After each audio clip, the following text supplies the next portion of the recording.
The penthouse was too quiet for a Saturday night. Not silent, just muffled, like the thick Chicago fog outside had seeped through the floor-to-ceiling windows to dampen every sound. I rested a hand on the curve of my stomach, where our daughter was restlessly kicking, and traced the skyline with my eyes, the city lights blurring into a watercolor painting that did little to soothe me. I was 7 months pregnant, and my feet were swollen into shapes I no longer recognized. We were supposed to be at the Vanguard Architecture Gala tonight, a career-defining moment for him. That's what Julian had called it, while knotting his tie hours earlier, his reflection crisp and distant in the mirror, pretending the space between us hadn't become a canyon. Julian hadn't answered my last text. "I hope you win." I told myself he was networking. He always was. The apartment smelled of the peonies he'd sent, and my faint anxiety. The award ceremony was being live-streamed, a digital thread connecting me to a world I was supposed to be a part of. I pulled up the feed on the tablet, more out of duty than desire, and waited for his face to appear. That was when the red carpet host stopped him. "Julian," she said, her voice bright and amplified. I saw his familiar profile, strong jaw, custom tuxedo, the easy confidence of a man who built skylines for a living. My heart gave a little flutter of pride before my mind registered the rest. Julian stood before the cameras, basking in the flashbulbs. For half a breath, just half, I felt a surge of love. Maybe he missed me. Maybe the silence was just the chaos of the event. Maybe I had been wrong about all the late nights at the studio I was afraid to question. Then I noticed the woman at his side. She wasn't holding his arm. Not exactly. She stood close enough that the silk of her dress whispered against his suit. Close enough to be an extension of him. She smiled at something the host said, her head tilting toward Julian in a gesture that was both practiced and proprietary. He smiled back. It was the easy, unguarded smile I hadn't received in a year. My breath hitched, sharp and painful, as if the air in the room had suddenly thinned. Around him, his peers and rivals moved past with champagne and ambition, unaware that my entire world had just fractured on a tablet screen. The baby kicked again, a sharp jab beneath my ribs. "Easy, little one," I whispered, confused but trying to stay calm. "Is that one of Daddy's co-workers?" For a few heartbeats, I didn't breathe. I sat there with my hand pressed to my stomach, my body frozen, while my mind raced, desperate to build a narrative that would protect me from what my eyes already knew. Julian was really there, not a ghost on a screen, not just standing next to someone. And for one fragile, ridiculous second, Hope insisted, maybe the woman beside him was from the firm. Maybe this was one of those strategic pairings for press photos he never bothered to explain. Maybe he'd planned to thank me in his speech, to make me feel like I was right there with him. I clung to that possibility, the way a person sinking in the ocean clings to a piece of driftwood, knowing it's not a life raft, but terrified to let go. Then the host turned, not to Julian, but to her. "And who is this lovely lady on your arm tonight?" she asked. He laughed, a smooth, practiced sound for the cameras. "This," he said, his hand finding the small of her back, "is Ava, one of the most brilliant minds on my team." The gesture was electric with intimacy. My stomach twisted into a knot. This wasn't professional courtesy. This wasn't a coincidence. The way his fingers pressed against the curve of her waist wasn't the way a boss touched a colleague. It was familiar, possessive, earned over countless hours I had been told were spent working. The baby somersaulted inside me. "Oh," I whispered to the empty room, "why is Daddy touching her like that?" I swallowed, but my throat was dry. My mouth opened, but only a choked sound came out. I didn't trust myself to breathe without shattering. Julian gestured to the elaborate diamond necklace she wore, a piece I recognized instantly. His fingers brushed her collarbone, lingering for a moment that felt longer than my entire marriage. That was when it landed, not as a suspicion, but as a fact, hard and cold as steel. He hadn't gone alone to protect my health. He had gone with her. The penthouse suddenly felt like a cage, its beautiful views a mockery. Every pop of a distant champagne cork felt like a personal insult. Every cheer from the television audience scraped against my soul. I should have turned it off. I should have protected myself from this. But my hand refused to move, paralyzed by a sickening mix of shock and a desperate need to see just how publicly Julian would erase me. And then the camera zoomed in. His eyes met the lens, and for a second, it felt like he was looking right at me. There was no guilt, no remorse, only triumph. The woman beside him, Ava, followed his lead, her expression shifting from polite interest to pure radiance. Her eyes scanned the camera, then Julian, assessing, celebrating, owning the moment. He straightened, his jaw set, with the pride of a man who believed he had everything. I saw her clearly only after Julian beamed at the camera. Until then, she had been a shape in a beautiful dress, a presence my brain refused to fully process. But once Julian's hand settled on her back and his smile widened, my focus sharpened on her with a cold, brutal clarity. She was younger than me, not by much, but by enough to matter in the harsh light of television cameras. She had a lean, hungry ambition in her posture, the kind of effortless confidence that comes from believing you are the protagonist of every story. Her dress was couture, her makeup flawless, her hair styled with a precision that suggested hours of preparation. She leaned into Julian's touch and met the camera's gaze. Her eyes swept over the lens as if she could see every person watching at home.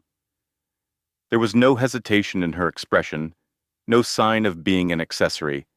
There was only a brief, brilliant smile, then understanding, and then something else. A quiet claim, not just of Julian, but of this entire moment, as if she had manifested this victory and was finally stepping into her rightful place. She didn't shrink from the attention. She didn't look like a subordinate.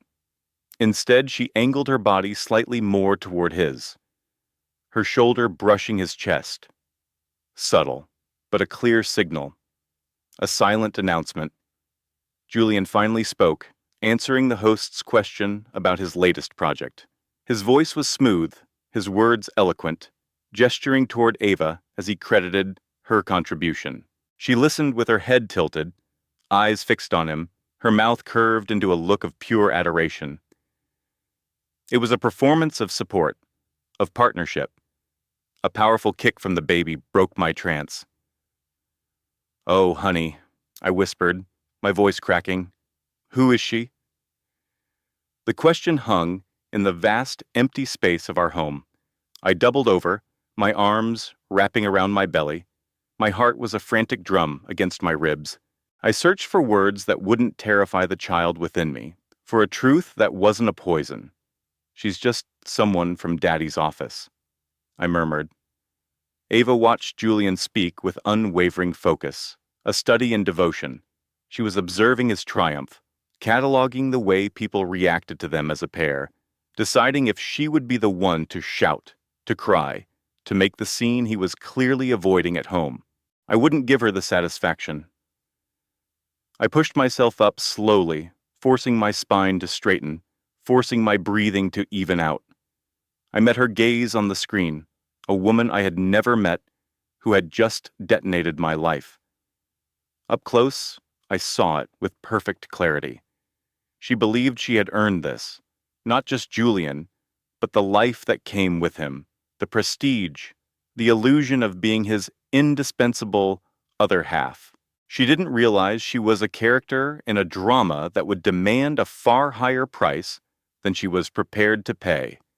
And neither of us understood that this televised betrayal was merely the opening act. Julian was the first one to break the silence when he walked through the door 2 hours later, holding a heavy glass trophy. He didn't rush to me. He didn't apologize. He didn't even ask how I was feeling. Instead, He took a slow step into the living room, his confidence faltering as he saw me awake, waiting for him. His shoulders tensed, his face shifting into the placating expression he used for difficult clients, the one meant to smooth over any problem. "Clara," he said, his voice low, cautious, tired, "I was just about to text you. I won. Not, I'm sorry. Not, we need to talk. Not even, it wasn't what it looked like. Just an announcement. Business as usual." I finally understood that he wasn't afraid of having hurt me. He was annoyed at having to manage my reaction. Friends had been texting me for an hour, their messages a blur of feigned confusion and pity. The normality of his entrance felt obscene. Julian glanced at the dark tablet on the coffee table, his jaw tightening as he realized what I must have seen. "This isn't the best time," he added, his tone sharpening. "Let's not do this tonight. Do this."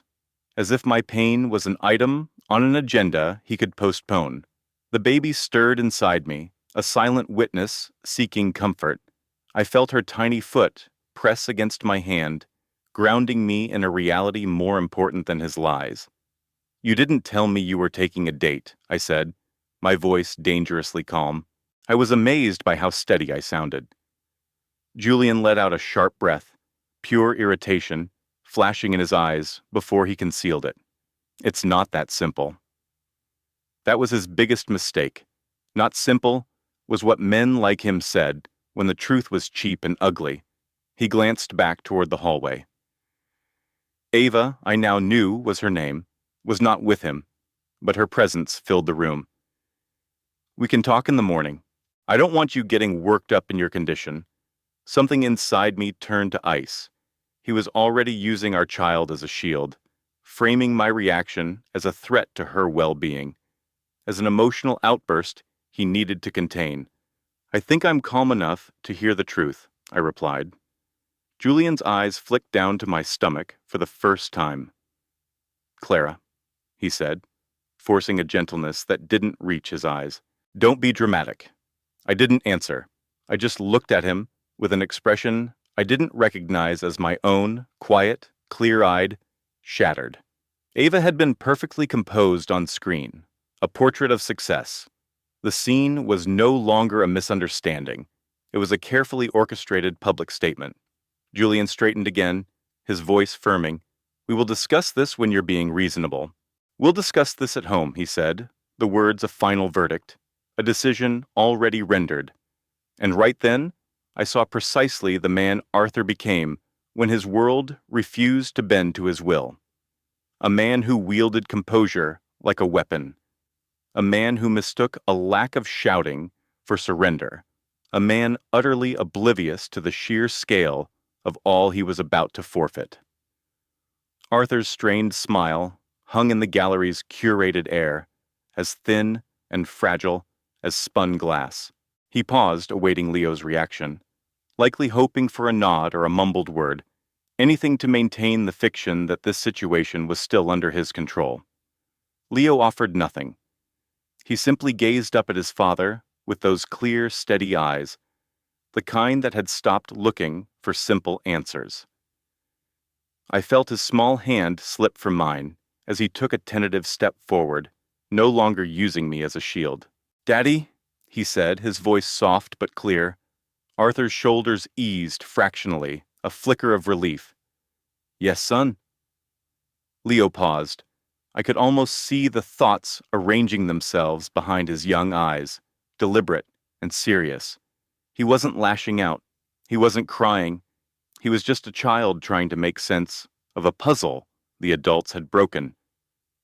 "Is she the reason you don't come home for bedtime stories anymore?" he asked, tilting his head toward Chloe. "Because you'd rather build new houses with her." The words were devastatingly simple. They held no malice, no tantrum, just a boy's earnest attempt to connect the dots. The impact was instantaneous. All the color drained from Arthur's face. His mouth parted slightly, then clamped shut. Whatever excuse he had polished for me, whatever narrative he thought he could sell, it all shattered under the weight of that one honest question. Beside him, Chloe went rigid. For the very first time, her polished confidence showed a crack. Her eyes darted to Arthur, waiting for him to manage this, to smooth it over, to protect the perfect picture she had just stepped into. He said nothing. The low hum of conversation in the gallery around us faltered. People slowed their strolls, pretending to admire the art, while their ears strained to listen. The entire room seemed to hold its breath. "That's not," Arthur began, but his voice failed him. He swallowed, the sound loud in the sudden quiet. "It's more complicated than that." Leo's brow furrowed. "It doesn't look complicated." A knot tightened in my chest. I fought the urge to pull my son back, to shield him from the heavy silence that followed, from the truth his father was too much of a coward to speak. But some instinct told me to stand my ground, to let this moment unfold as it must. Arthur knelt, his movements stiff and clumsy now. "Leo, grown-up things are hard to understand sometimes," he said, his voice strained. "Sometimes people make big mistakes." Leo tilted his head to the side. "Then why do you look so sad, Daddy?" That was it. Arthur froze, his hands hovering uselessly. He looked exactly like what he was, a man trapped not by a furious wife, but by the devastating clarity of his own child. Tears burned the back of my eyes, but I refused to let them fall. This moment wasn't for my sorrow. This was the moment his son truly saw him, and Arthur knew it. As his gaze lifted to meet mine, raw shame finally eclipsed the fear in his eyes. And for the first time, all evening, he understood something fundamental had been broken. No matter how he tried to explain this later, no matter what story he spun, the truth had already been spoken, and it hadn't come from me. Arthur pushed himself up slowly, his expression hardening, as if steeling himself against a phantom punch. The shame Leo had unearthed was fleeting, quickly replaced by something colder, more familiar. I knew that look. I'd seen it in late-night arguments when he knew logic was failing him, so he switched to sheer force of will. "All right," he murmured, pulling at the lapels of his designer suit. His voice shifted into the low, authoritative tone he reserved for hostile negotiations. "That's enough of this. Enough. Not, 'I'm so sorry you had to see that.' Not, 'I never should have let this happen.' Just, enough." He scanned the room, acutely aware of the lingering glances from his colleagues and rivals. He leaned in, dropping his voice to a harsh whisper meant only for me. "You don't need to make a scene, Eleanor. Let's talk about this later, like rational adults." My breath caught. I saw exactly what he was doing. He wasn't addressing me as his wife.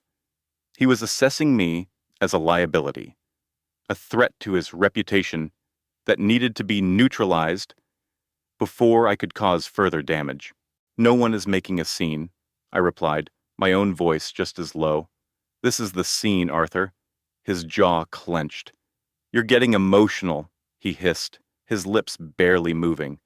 "And Leo doesn't need to be exposed to it." The words were tactical, designed to wound. "You're emotional. You're unstable. You're the one creating the danger." A hot rush of disbelief and anger surged through me. For years, I had made myself smaller to keep his world smooth. I had bitten back arguments, deferred difficult conversations, and told myself that my patience was a virtue. And now, standing in a room full of people he wanted to impress, with our son between us and another baby on the way, he was trying to frame me as the one who was out of control. Leo instinctively pressed against my leg, his small body sensing the shift in the current. He wasn't looking at his father anymore. He was looking at me. Chloe shifted on her heels, her discomfort obvious. This was not the elegant transition she had envisioned. This was messy, public, and painfully human. "Arthur," I said, my gaze locked on his. "You don't get to curate this moment." His face turned to stone. I'm trying to protect my family. It was the most profound lie he had ever told. He wasn't protecting Leo. He certainly wasn't protecting me. He was protecting the flawless image of Arthur Vance, the man who believed that if he spoke calmly enough, quietly enough, and reasonably enough, reality itself would bend to his will. I understood then that this wasn't just about his affair, it was about his absolute need for control. And for the first time, a strange calm settled over me, and my hands stopped trembling. If I let him silence me now, he would use my silence to define me later. And whatever came next, I would not let that happen. Not to me, and not to our son. Chloe was the one who regained her composure first. While Arthur and I were caught in our silent war, she subtly reset her posture, as if reminding herself of her place in this tableau. Her shoulders straightened, her chin lifted, and she smoothed a non-existent wrinkle from her silk blouse. The gesture was small, almost elegant, but it broadcast a message with brutal clarity. She was not going anywhere. Her eyes found mine again, this time without evasion. There was no defiance, no apology, just a cool, assessing curiosity, as if she were a critic, judging a performance that had gone slightly off script. Then she smiled. It wasn't a triumphant grin. It was tiny, controlled, an expression so practiced it could almost pass for sympathy. But beneath it was a chilling certainty. She believed this moment, and this man, belonged to her. "Arthur," she said, her voice a soft murmur as she finally placed a hand on his arm. "Darling, we'll miss the final bid if we don't go." The touch was proprietary, the darling a public claim. She said it as a gentle reminder, not a question. Arthur flinched, but only for a second. His eyes darted from Leo to my face, then down to Chloe's perfectly manicured hand on his bespoke suit. I watched him do the mental arithmetic, weighing the immediate, messy confrontation against the path of least resistance. He did not shake her hand off. Instead, he gave a short, stiff nod. "Give me 1 minute." Chloe took a half step back, but her faint smile never wavered as she turned, utterly confident in the outcome, as if she knew, without a doubt, that he would follow. It struck me then that she wasn't anxious at all. She wasn't afraid of me or this ugly scene. She had already decided how this story was supposed to end. In her version, Arthur would handle me. He would calm me down, make promises, and then he would leave with her.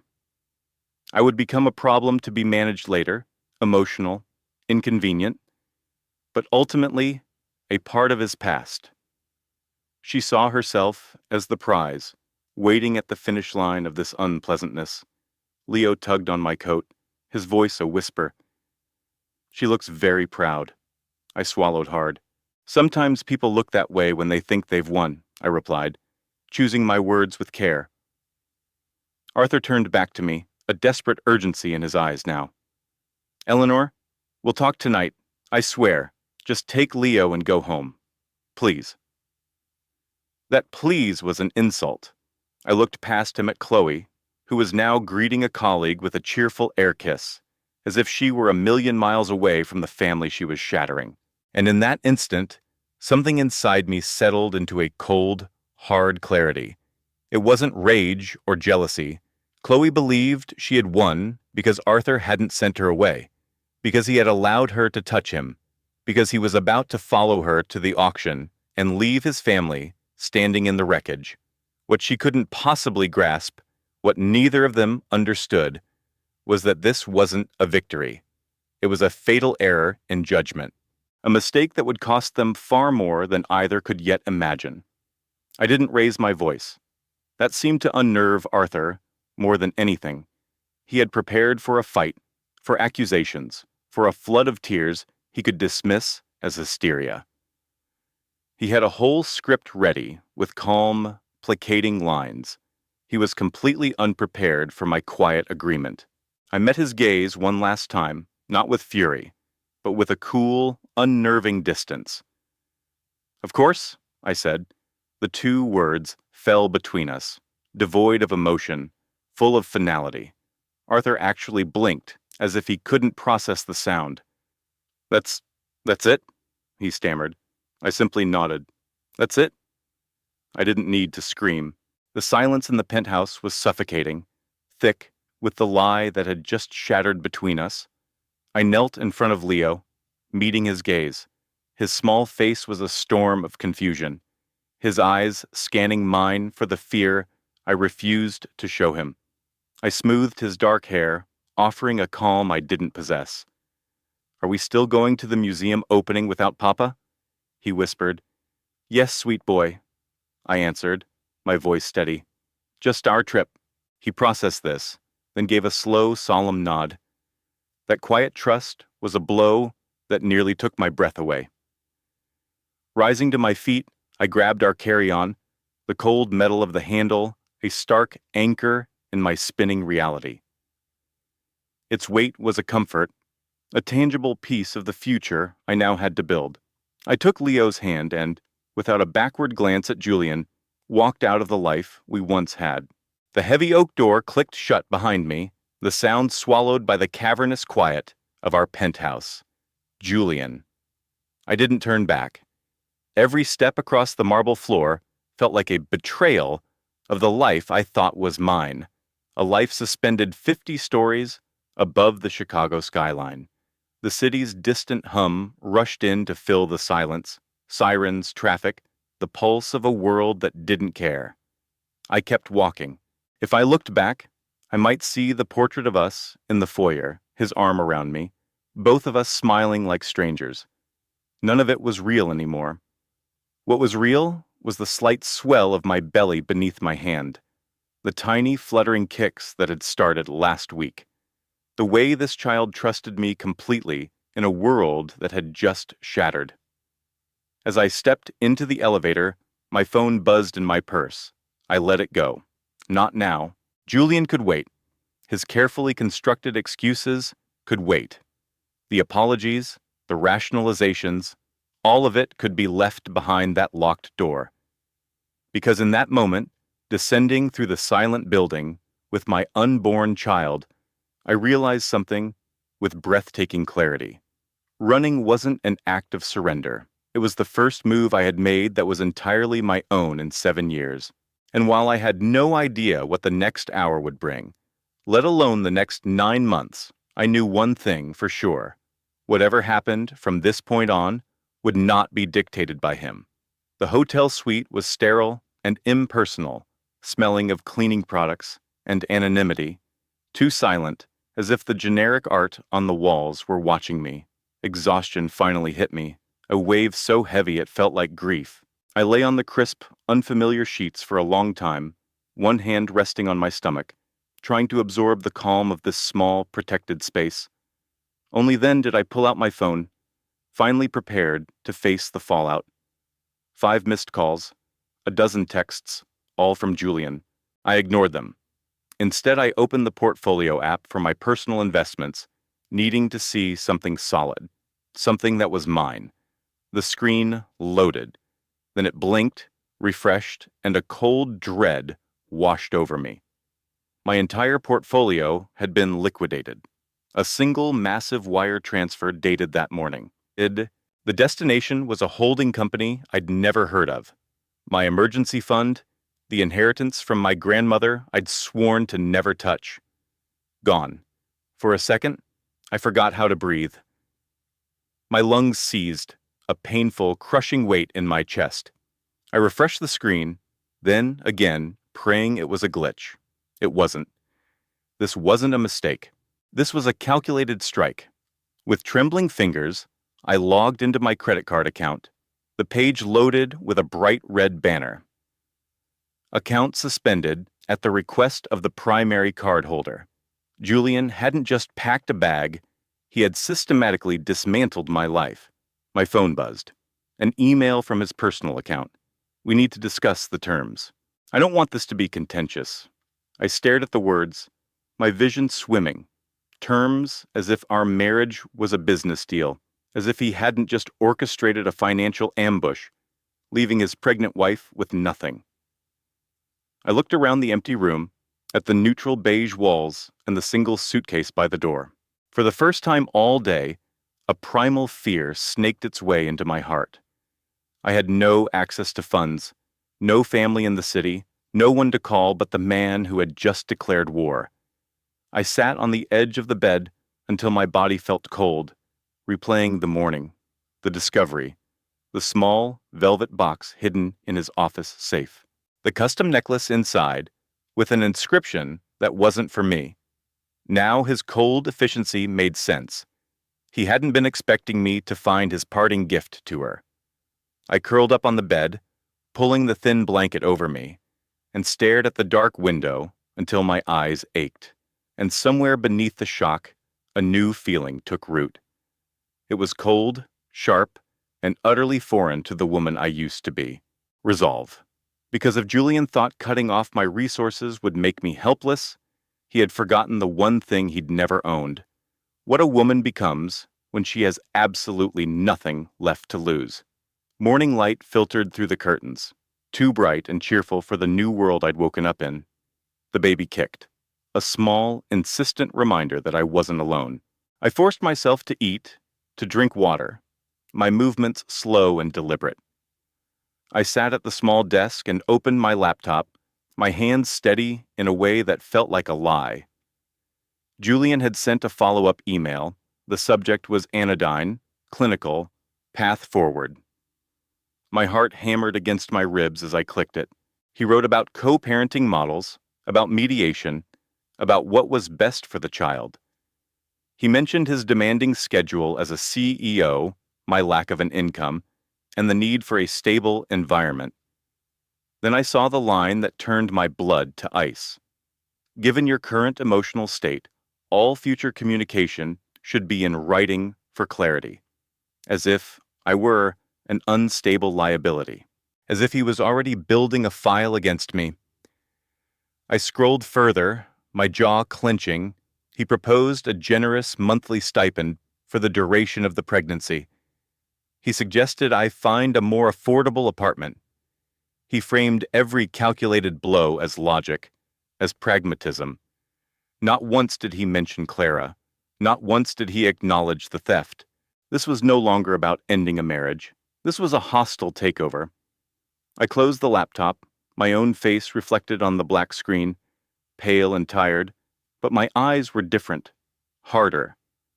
For years I had mistaken Julian's ambition for drive, his secrecy for privacy. I was a fool. A sharp rap on the door made me flinch. I crept to the peephole, my pulse frantic, before seeing the housekeeping cart.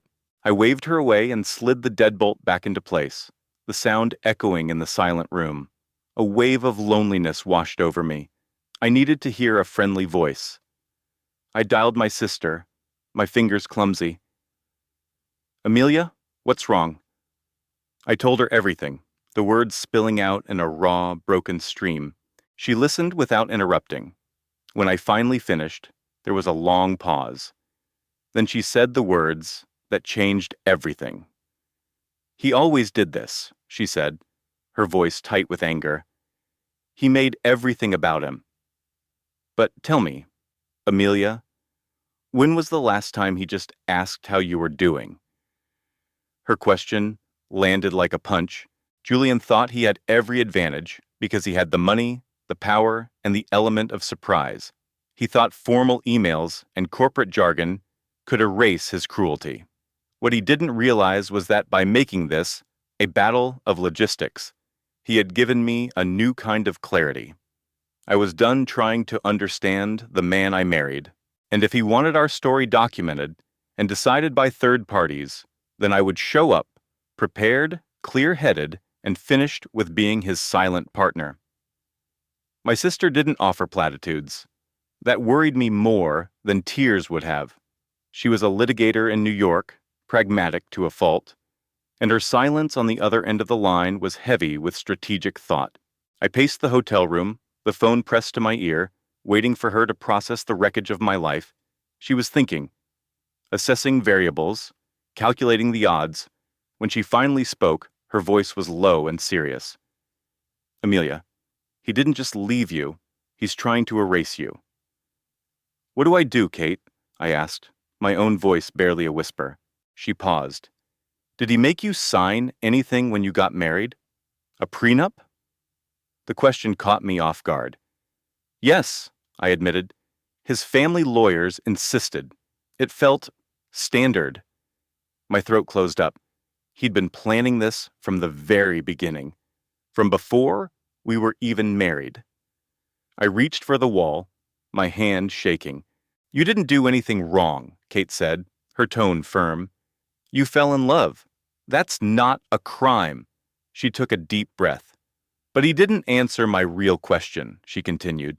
He told you what to do. He told you what he needed. But did he ever, in all these years, just stop and ask what you wanted? The silence that followed was my answer. No one ever asks what you want, Amelia, Kate said softly. The words broke something loose inside me. I leaned against the cool wall, stunned not by the revelation, but by the fact that I had never, not once, noticed the glaring omission in my own marriage. I see it, Kate went on, her voice gaining momentum. Julian talks. Julian decides. You accommodate. But nobody ever checks in with you. A single hot tear traced a path down my cheek. I pulled my other hand to my stomach, holding myself together as my world fractured. I'm okay, I whispered, the lie catching in my throat. I have to be. I know, she said, but thank you for finally seeing it too. She hugged the phone tighter, as if she could reach through the line. I'm booking you a flight. In that moment, I understood something, both liberating and terrifying. Julian hadn't just misjudged my resilience. He had forgotten about my sister. Because whatever fight was coming, the lawyers, the filings, the depositions, he had no idea what he had just unleashed. The most formidable witness to his character had been on my side all along, and she was already preparing for war. I met Eleanor Vance on a recommendation. My sister's, of course. Kate had just said, "You're flying to Boston. I've made an appointment. She's the best." The office was in a historic brownstone, quiet and discreet, the kind of place where fortunes were dismantled with surgical precision. I took a seat in the waiting area, my hands clutching a coffee I couldn't drink, feeling completely out of my depth. "Amelia?" a calm voice asked. I looked up. She was in her late 50s, with an air of authority that needed no performance.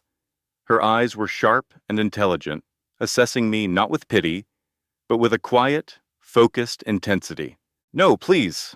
I motioned to the empty chair. "Of course." She gave a brief smile and sat, placing a thick, leather-bound portfolio on the cafe table between us. We made small talk about the relentless Chicago wind and the quality of the coffee. It was all perfectly forgettable until she glanced at my phone screen, where I'd been staring at a picture of a sleek black burner phone, and her polite expression froze. "Julian Croft," she said, her voice low and precise. My entire body went rigid. How do you know his name?" She observed me for a long moment before letting out a quiet, weary breath. I was afraid of this. A knot of dread formed in my stomach. Afraid of what? She didn't reply at first.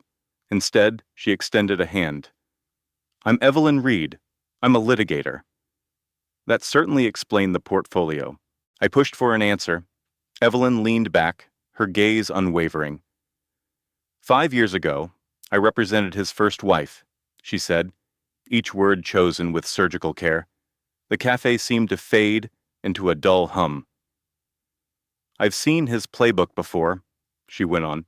"The grand gestures that isolate, the sudden gifts that are actually financial cages, the condescending calm when he's cornered." My heart hammered against my ribs. "You mean he's done this before?" She gave a single sharp nod. "The details change, but the strategy is the same. I recognized the script the moment you said his name. I expected to feel a surge of rage, of despair. But what washed over me was something entirely different. Validation. Not because my pain was diminished, but because, for the first time since I found that phone, I knew I wasn't losing my mind. Evelyn slid a business card across the polished wood. "I am not here to persuade you," she stated, "but I find it hard to believe our meeting is a coincidence, and I know you don't deserve what's coming next." I looked from the embossed card to her face. "What should I do?" Her eyes held mine. "I think you should stop absorbing the shock and start building a defense." As my fingers closed around that small, stiff piece of cardstock, a powerful clarity settled in. Julian had prepared for my tears. He had a plan for my anger. What he hadn't planned for was me sitting across from the one person who'd already read the last chapter of his book. Evelyn didn't press me. That was the first thing I noticed as the ambient noise of the cafe swirled around our small island of silence. She allowed the quiet to linger, giving me room to process, to panic, and to choose whether I wanted platitudes or a weapon. "I am not asking you to trust me on faith," she said at last. "I am asking you to look at the facts." I nodded slowly. She opened her portfolio and pulled out a few documents, sliding them toward me. They weren't legal filings, but handwritten notes, a timeline of events, names connected by arrows. "This is the preamble," she explained, her finger tapping the top of the first page. "Unexplained absences, disguised as work crises, lavish gifts that come with strings attached. Then, the pivot to the exit plan." My stomach clenched. "Assets get repositioned," she continued, "not in big, obvious chunks, little by little, until you finally look and the foundation is gone. Then his demeanor shifts. He becomes patient, reasonable, almost patronizingly kind." I thought of Julian's text message. "We'll figure this out." My hands balled into fists in my lap. "And the baby?" I whispered. Evelyn's expression became stone. "The baby is the final piece. He positions his concern as superior stability. He'll use your pregnancy, your hormones, your emotional state against you. He'll make himself seem like the only rational parent in the room." I had to force the next words out. "Did it work last time?" She paused, her gaze distant. "Initially, yes," she said, the words landing like stones. "My client's divorce was contentious," she added, "but I watched him strategize. I saw how he made intelligent women question their own sanity while he remained the picture of calm. By the time they understood the game, they were already on the defensive, reacting to his moves instead of making their own." Something cold and sharp cut through my haze of fear. "He expects me to fall apart," I said, the words barely audible. Evelyn nodded. "He's banking on it." I looked down at the notes, at the chillingly familiar pattern laid out in a stranger's script. It was both terrifying and galvanizing. "Amelia," I said abruptly, "the architect. Does she have any idea?" Evelyn offered a small, grim smile. "She knows the story he's sold her, that you're fragile, that things are complicated, that he'll handle it." The tightness in my chest wasn't jealousy. It was a strange, sudden pity. "She believes she's the exception," I stated. "They always do," Evelyn replied. I leaned back, the last few weeks snapping into brutal focus. The burner phone, the sudden silences, the new condo in my name, the placating texts. Julian wasn't reacting to being discovered. He was executing a pre-planned demolition. And the most terrifying part wasn't that he thought he was more clever than me. It was that he was certain I'd never recognize the blueprint until my world was rubble. I met Evelyn's gaze. "So what happens when his opponent already knows the strategy?" She slowly closed the portfolio. "Then the game changes." For the first time since my life imploded, I felt something solid under my feet. Not hope, exactly. Strategy. I didn't call Julian after meeting Evelyn.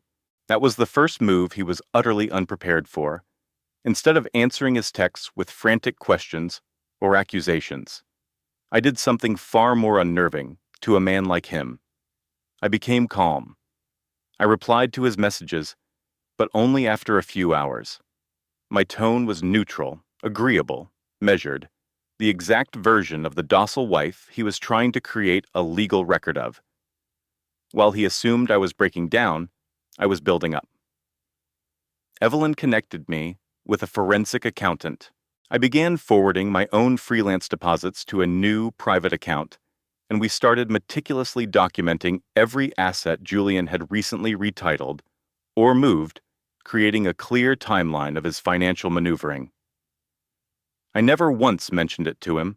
I was simply collecting data. In the evenings, after the city quieted down, I would sit with my laptop and a mug of herbal tea, studying Illinois property law, precedent-setting custody cases, and strategies for mediation. I was learning a new language, one where reasonable texts could demonstrate intent and where tactical silence could be a position of power. Julian sent another message. "Glad we can handle this like adults. Let's keep things civil for the baby." I almost snorted. He interpreted my quiet compliance as a white flag.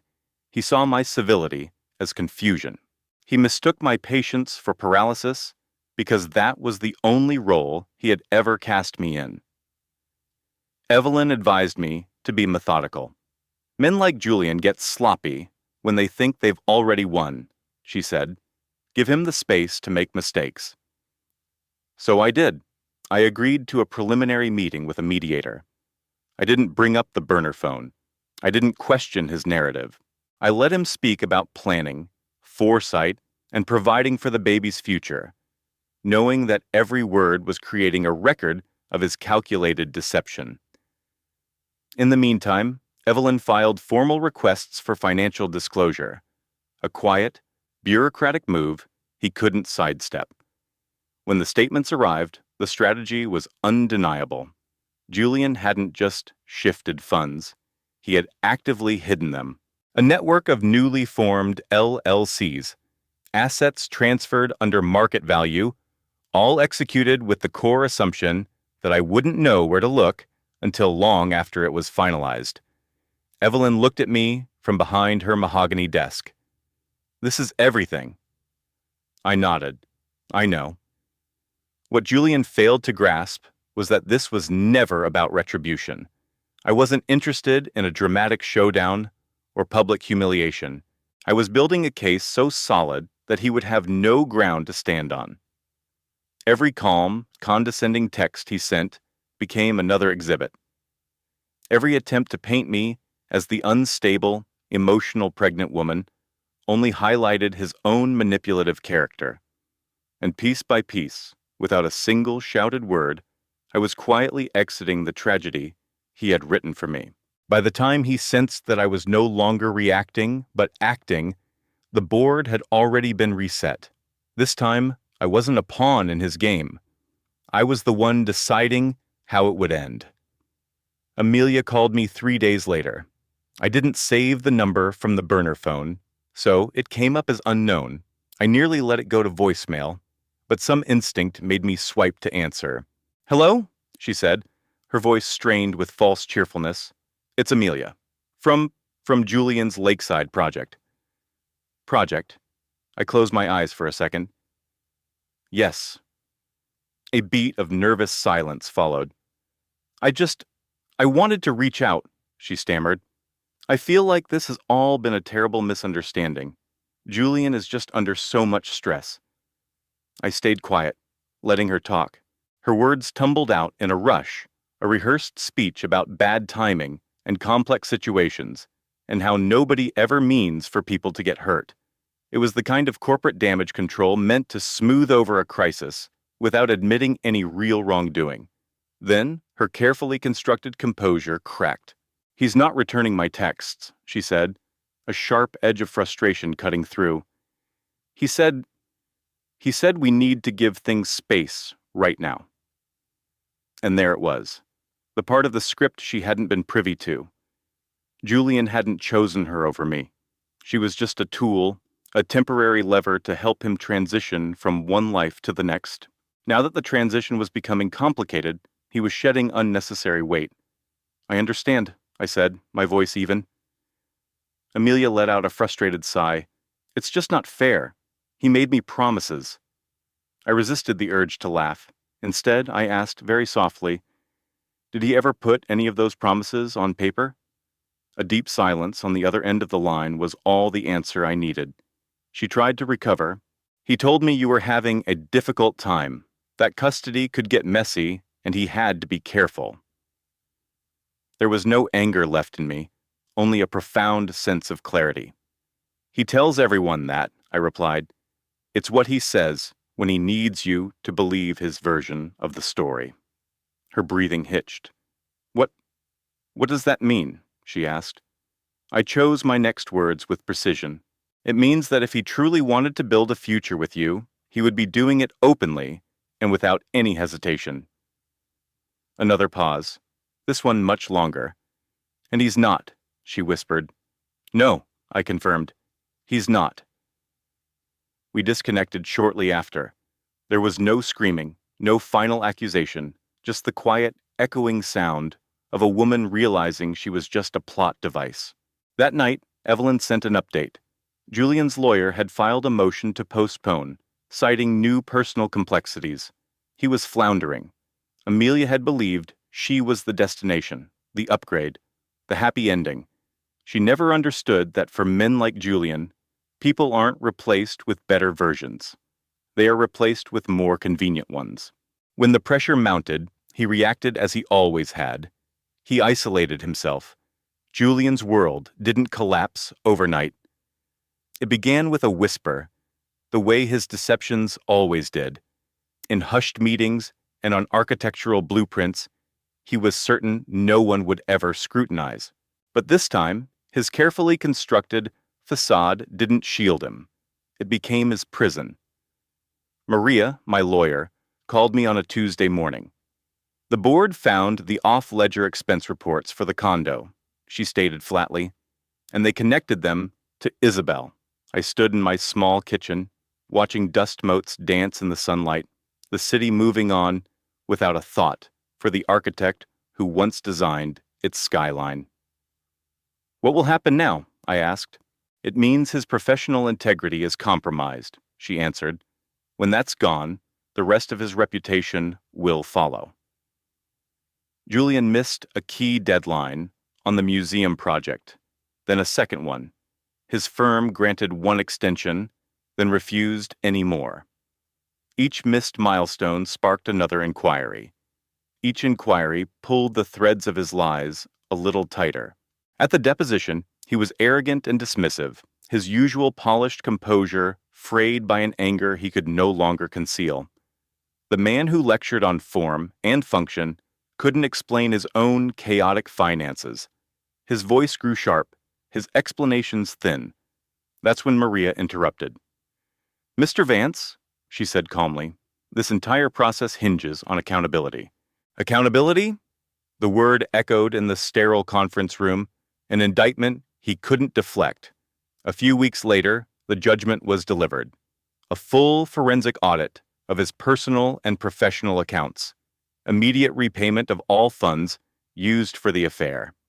I was granted full custody of our newborn son Leo, with Julian's visitation to be supervised, pending a psychological review. It wasn't the vengeance I sought, but the protection the facts required. Julian filed an appeal, a quiet, desperate move that was quickly dismissed. The career fallout was swift. His firm announced he was taking an indefinite sabbatical to deal with personal matters. His biography vanished from their website's Our Team page. Project invitations dried up. Potential clients stopped returning his calls. I felt no triumph. I observed from afar as the empire he'd built on prestige and control crumbled under the weight of his own choices.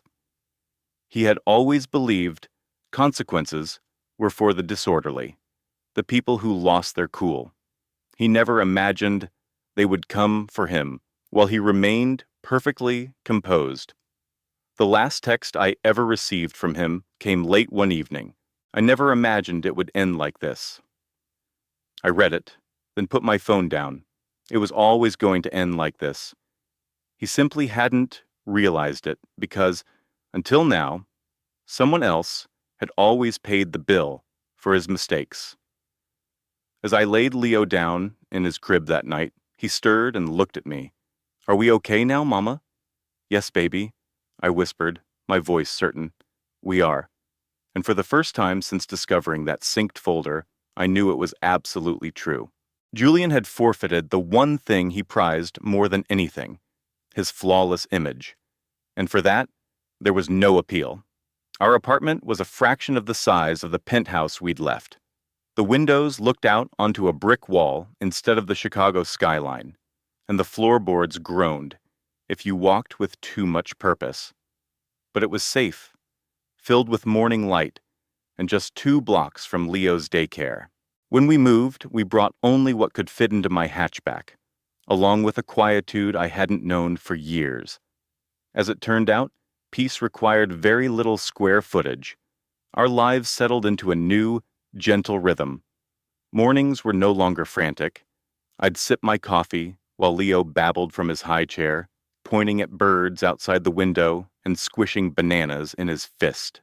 I worked from a small corner desk, my laptop a soft hum against the backdrop of the city. No one was monitoring my deadlines. No one was critiquing my tone. No one was gaslighting me into doubting my own memory. In the evenings, after Leo was asleep, I'd curl up on the sofa with an art history book, listening to the gentle hum of the refrigerator without bracing for the sound of a key in the lock. I didn't miss the cavernous silence of the penthouse. I didn't miss the tension that passed for sophistication. I didn't miss how I'd learned to edit my thoughts before I dared to speak them. This new freedom was much calmer than I had ever imagined. Maria would call sometimes, no longer as my lawyer, but as a friend. "You sound happy, Claire," she said during one call. I hadn't known how desperately I needed someone else to notice. Julian became a distant figure, his existence confined to scheduled email updates and filtered requests through our lawyers. He no longer demanded my understanding. He no longer offered convoluted justifications. His power over me was gone, and with it, the unshakable confidence he once wielded like a weapon. Leo was the one who saw the change in me first. "You laugh with your whole face now," he said one afternoon as we built a lopsided tower of blocks. "Do I?" I asked, surprised. He nodded seriously. "Your eyes smile too." I felt a genuine laugh bubble up, struck by how right he was. I wasn't wealthier. I hadn't been rescued by a hero. I wasn't suddenly without fear. But I was grounded. I paid my own rent. I made my own schedule. I listened to my own gut without needing a second opinion. The life we were creating wasn't designed to impress anyone, but it was authentic, and it was completely ours. Sometimes, in the quiet of the night, I would think about that woman staring at a computer screen, watching her life shatter with every click. I wished I could go back and tell her something. Not that it would be painless, but that her world would become real again. And that would be more than enough. I met Sam on a crisp autumn Saturday, completely by chance. It was at a local artisan market in a bustling square, the kind of place filled with the smell of cider donuts and the sound of local musicians. Leo was with my parents for the afternoon, and I'd gone alone, simply to feel connected to my new neighborhood. Sam was explaining the joinery on a beautiful walnut bookshelf when I wandered into his booth. He stood among his creations, not demanding attention, but earning it through his quiet passion. His voice was warm and patient. He spoke about the wood as if it had a story, about giving discarded materials a new purpose, about building things meant to last. I found myself listening for longer than I'd intended. Afterward, people drifted through, offering compliments on his work. I was running my hand over the smooth finish of a coffee table when he came over. "Thanks for stopping by," he said, his smile genuine. "Your work is beautiful," I replied. "It feels honest." He chuckled. "Honesty is a lot less work than perfection." We talked for a while about the neighborhood, about the challenges of freelance work, about everything and nothing. He never asked why a woman like me was at a market alone on a Saturday. He didn't boast about his commissions or his skills, he just listened. When I mentioned Leo, his expression softened with recognition, not pity. "I have a son," he said. "He's with his mom this weekend." There was no edge to his voice, only simple fact. We swapped numbers casually, with no agenda, no pressure. In the weeks that followed, our connection grew through small moments. A text with a picture of a funny-looking tree, coffee at a small cafe, a shared silence that felt grounding, not empty. He never pushed, never pried, never asked for more than I was ready to give. One evening, sitting on a park bench as the streetlights flickered on, he said something that resonated deep within me. "I don't need to be the most important thing in your life," he said, looking out at the city. "I just want to be a good thing." It was the antithesis of everything I had known with Julian. He wasn't trying to renovate my life. He wasn't competing with my history. He wasn't offering a grand rescue or a perfect future. And because of that, I felt my long-held defenses start to soften around him. Sam wasn't a prize for having survived. He was a quiet possibility that emerged only after I had learned to build my own foundation. And for the first time, that felt like a place from which I could start to build something new with someone else. We took our time. That was the silent pact between us from the very beginning. Life had already shown us both what happened when people mistook intensity for intimacy. So we moved with intention, allowing trust to take root in the spaces between our shared days. Leo met Sam months later, not as a potential stepfather, but as my friend Sam, who came over to help me hang a shelf and stayed to read a bedtime story. Sam never forced it. He never tried to be the fun guy or offer advice that wasn't his to give. He simply showed up, was kind, and let Leo come to him. One night, as we were washing dinner dishes, Leo looked over at Sam and said, "The house is less loud when he's here." I smiled, understanding exactly what he meant. Sam just quietly dried a plate. The proposal came on an ordinary Sunday. We were walking home from the park, the air smelling of rain. Sam stopped by a community garden, turned to me, and asked a question that was as solid and unadorned as his furniture. "Would you want to build a life with me, Claire?" he asked. "On our own timeline." There was no ring, no spectacle, just sincerity in his eyes. I said yes without a single reservation. Our wedding was in a friend's backyard. A handful of chairs, wildflowers and jam jars, nothing for show. Leo walked me down the grassy aisle, clutching the rings in a small wooden box Sam had made for him. As he handed us the rings, he whispered, "Mom's eyes are smiling again." It wasn't a dazzling, brilliant happiness. It was the kind that sinks into your soul and makes a home there. Julian was not there. He didn't need to be. He was a character from a book I had finished reading long ago. As Sam and I spoke our vows, we made no promises of a life without struggle. We only promised to be honest, to be patient, and to show up for each other, especially when it was hard. Later, as the evening cooled and our friends' laughter filled the yard, Leo came and hugged both of us at once. "This feels like home," he said. That was the only approval I ever needed. The life I had lost, the one defined by glass towers and magazine spreads, had once seemed like my entire world. But standing there, barefoot in the grass, surrounded by people who loved the real me, I finally understood. My life hadn't been destroyed. It had been cleared for something better. And what grew in its place wasn't victory or revenge, it was peace. I walked through O'Hare Airport again 2 years later. A different airline, a different time of year, but the same impossibly shiny floors reflecting the lights above. The soft chime of the smart home hub announcing the time was a sound I'd come to love. a gentle rhythm for our quiet evenings.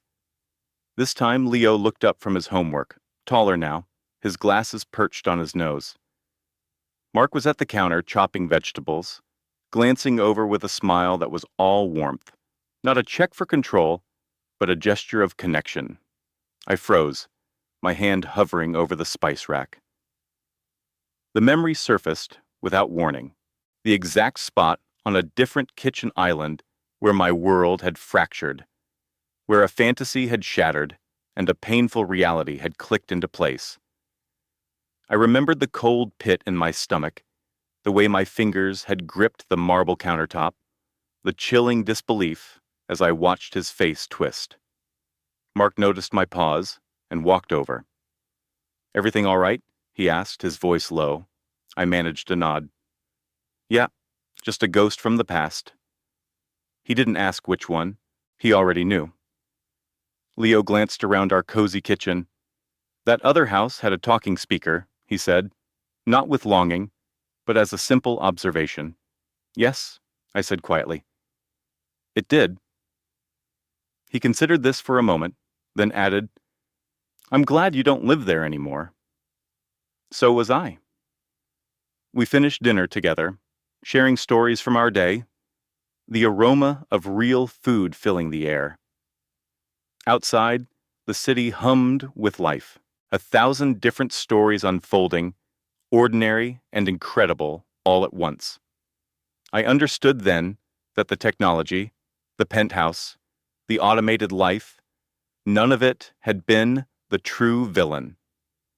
The cage had been the illusion, the fear of being ordinary, the fear of losing the status, and the terror of admitting the perfect man I married was a complete stranger.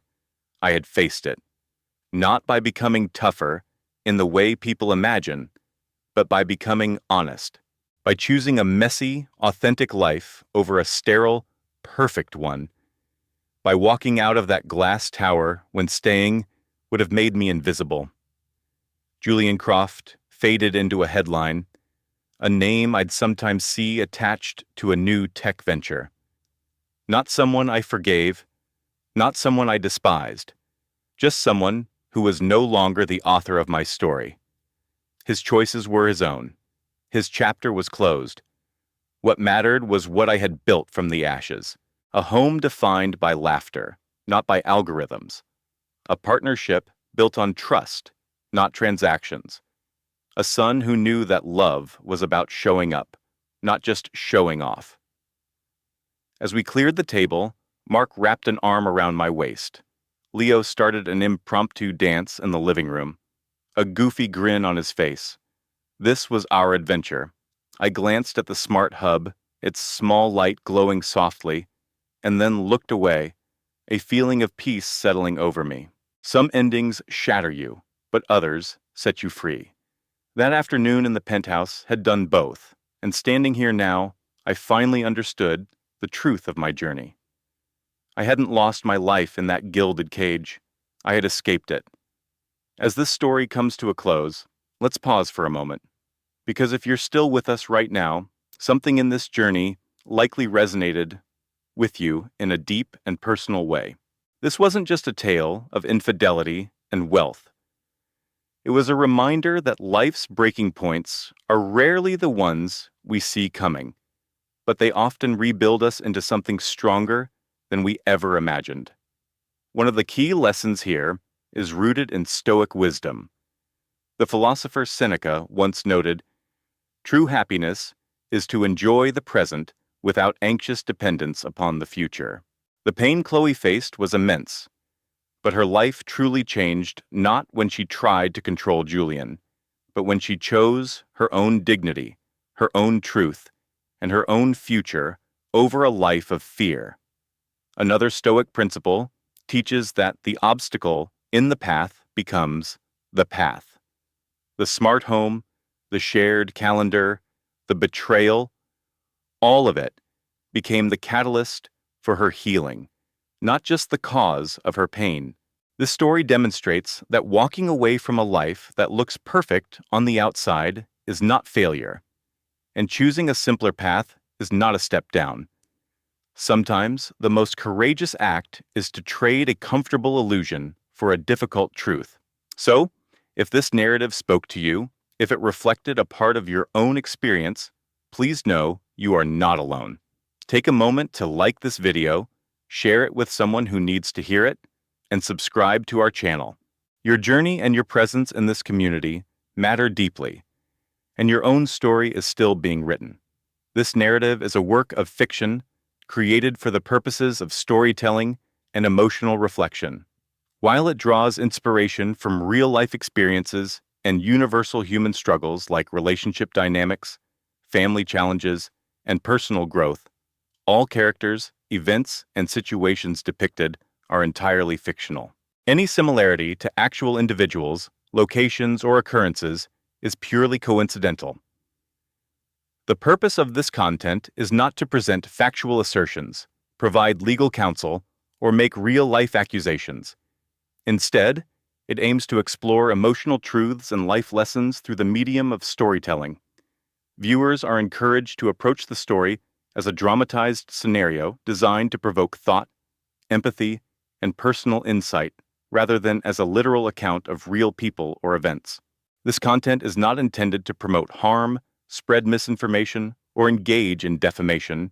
It is shared exclusively for entertainment, discussion, and the fostering of emotional connection.